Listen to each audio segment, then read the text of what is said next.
Eu sei, críticas ao governo Lula irritam. Sou chamado de bolsonarista a toda hora por conta delas. Paciência. É um governo que está muito longe de levar o Brasil para onde precisamos ir. É verdade que muito disso não é culpa do Lula ou do Planalto. É de um Congresso Nacional conservador que foi por completo sequestrado pela minoria reacionária que está lá dentro. Mas não temos uma política de educação nem para o ensino fundamental, nem para o ensino médio.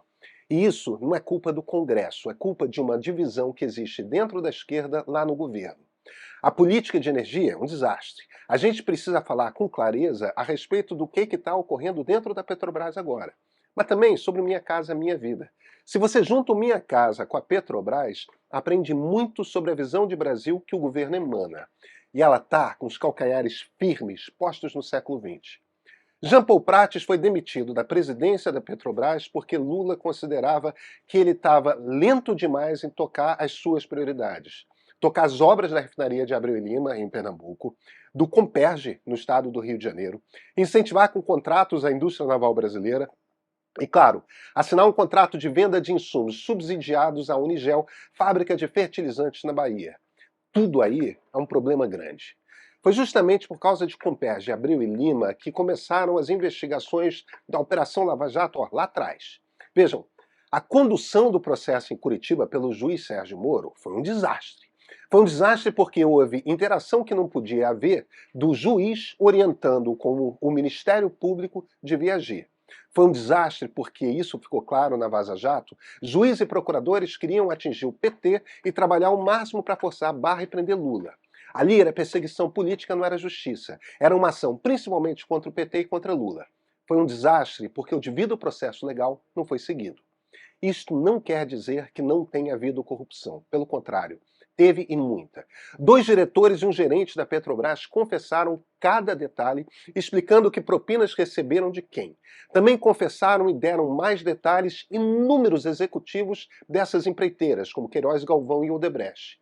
O PT que eu conheci quando comecei a carreira como jornalista político denunciava a toda hora exatamente esse esquema de superfaturamento e propinas pagas a políticos por empreiteiras como Odebrecht, Queiroz, Galvão. Agora o PT trata como antipatriótico atacar as empreiteiras, que são o berço da corrupção política no Brasil. O economista Samuel Pessoa, ele fez as contas comparando o que foi gasto na refinaria de Abreu e Lima com refinarias do mesmo tipo e tamanho construídas em todo o mundo na mesma época. Ela custou, dependendo de como se faz a conta, algo entre 5 e 7 vezes mais caro do que as similares. Isso é dinheiro jogado fora. Quando as obras começaram em 2005, o orçamento para levar até o fim era de 2 bilhões e 300 mil dólares. Essa grana seria gasta para entregar uma planta capaz de refinar 200 mil barris de petróleo por dia. Quando a obra foi inaugurada em 2014, já havia gasto 18 bilhões de dólares. No final, Abreu e Lima custou 20 bilhões de dólares para produzir menos da metade do prometido 100 mil barris de petróleo por dia. Digamos que todas as acusações de corrupção, as confissões, o dinheiro que as empreiteiras devolveram, digamos que tudo isso seja falso. Se tudo for falso, a conclusão é que estamos falando de um governo terrivelmente incompetente para tocar uma obra. Se qualquer um de nós contratar um empreiteiro para reformar nossa casa e a obra atrasar uma barbaridade, o custo final sair 10 vezes mais caro do que o previsto, a gente reagiria como? 10 vezes mais cara. Se ainda por cima o empreiteiro só entregar metade da obra com esse sobrepreço todo, a gente faz o quê? Vale muito a pena a gente contar a história dessa obra, para relembrar as pessoas de como foi. Eu sou Pedro Doria, editor do Meio. Ian Boechat é fotógrafo de guerra, jornalista bom, escreve muito bem, mas seu trabalho é principalmente cobrir guerras. Só que ele está no Rio Grande do Sul. O que viu lá, em termos de destruição, é pior do que o viu na Ucrânia, no Oriente Médio, pior do que viu em guerras várias. Vale muito ler o Ian para ter uma noção de problema com o qual os gaúchos vão ter de lidar após a enchente. Vale muito. E os assinantes do Meio podem ler já, está no site. Sabe, nosso trabalho por aqui é esse. Trazer fatos, dados, análise no universo onde há desinformação demais. O Meio é importante para você? Faz parte da maneira como você se informa, como compreende o mundo? Assina. Ajude a gente a manter isso aqui de pé. Cidadania ajuda a financiar o bom jornalismo. E esse aqui, esse é o ponto de partida.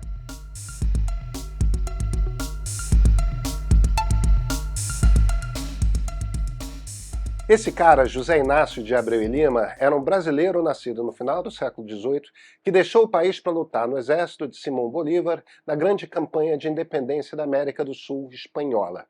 A refinaria leva seu nome porque, originalmente, era um projeto comum, uma parceria da Petrobras com a PDVSA, a estatal venezuelana de petróleo. Na época, em 2004, Hugo Chávez ainda era presidente, a ditadura não tinha fechado e o novo regime cultuava a imagem de Bolívar. Então, a turma de Brasília foi buscar um pernambucano que lutou com Bolívar para dar nome a uma refinaria, ora, que ficava em Pernambuco. Pois é. A inauguração das obras foi uma festa só, com Lula e Chávez juntos, acenando para todo mundo, mas a coisa toda deu muito errado e os venezuelanos pularam fora muito rápido, deixando a conta toda para o governo brasileiro. Apesar de todos os problemas que o chavismo tem, é difícil culpar os caras. As contas começaram a sair de controle rápido pra cacete. Incompetência crassa misturada com corrupção. E a Dilma lá, com o laptop dela, que tanto impressionava o presidente Lula. Sabe, esses escândalos de corrupção nos governos Lula um e 2 não foram pequenos e deixaram sequelas sérias. As duas maiores foram que o presidente perdeu seus dois principais candidatos à sucessão, José Dirceu e Antônio Palocci. Foi nessa que a Dilma floresceu. Parecia competente, Lula acreditava nisso. Ela era ministra das Minas e Energia quando as obras de Abreu e Lima começaram. Depois foi ser ministra-chefe da Casa Civil e inaugurou a coisa pela metade, já presidente da República. Essa refinaria é Dilma do início ao fim. Refinaria de diesel.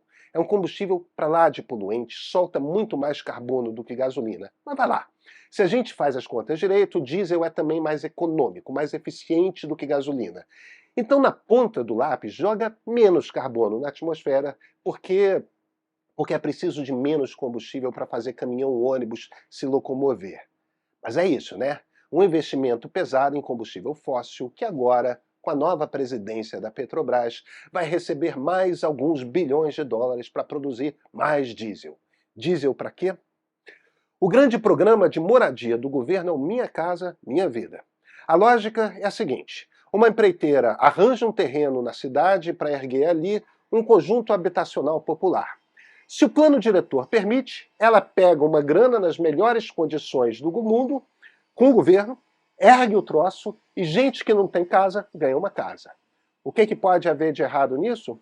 Bem, é um programa de acentuar as desigualdades brasileiras, porque os terrenos são sempre muito longe das cidades. São em lugares sem nenhuma infraestrutura. Não é raro que não tenha supermercado, não tem cinema, não tem nada em volta. E como é muito longe, dá-lhe 2 horas para ir ao trabalho, 2 horas para voltar. A lógica do Minha Casa é a seguinte: botar dinheiro em empreiteiro é bom porque cria emprego de operário por 1 ou 2 anos. E no fim as pessoas têm casa. Enquanto isso, os centros das cidades estão completamente esvaziados. São Paulo, Rio, Belo Horizonte, cada vez mais quem trabalhava nos centros trabalha hoje remotamente. São prédios e mais prédios vazios, sem destino, sem uso.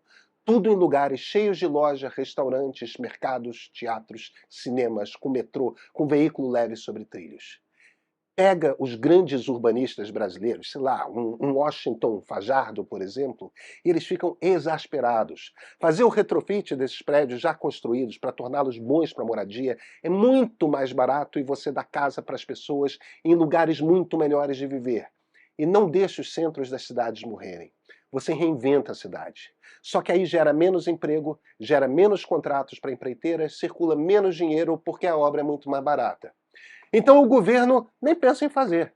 Vamos partir para mais ônibus movido a diesel, que faz as viagens de 2 horas para ir, 2 horas para voltar para as pobres pessoas. Sabe o que é pior? Esse jeito de pensar não vai embora. Uma das missões da nova presidente da Petrobras é retomar Abreu e Lima. Outra é assinar um contrato com a Unigel, uma fábrica baiana de fertilizantes. A Petrobras vai fornecer os químicos que a fábrica precisa e vai ser paga de acordo com a capacidade de venda da Unigel. O Tribunal de Contas da União já disse que o contrato não fica em pé. É, na verdade, um truque para a Petrobras, em essência, transferir uma grana para uma fábrica que está falimentar. Porque não pode deixar quebrar, onde já se viu. O dono é muito próximo do ministro da Casa Civil, Rui Costa, pois é o cargo que era da Dilma. O TCU condenou, mas o governo quer fazer. É incrível. Pois é, gente, o Rio Grande do Sul ainda está debaixo d'água e vamos lá, jogar carbono na atmosfera, porque o governo não consegue imaginar um jeito diferente de desenvolver o país. Tem consolo? Claro que tem. Bolsonaro era pior, sequer acreditava que mudanças climáticas acontecem.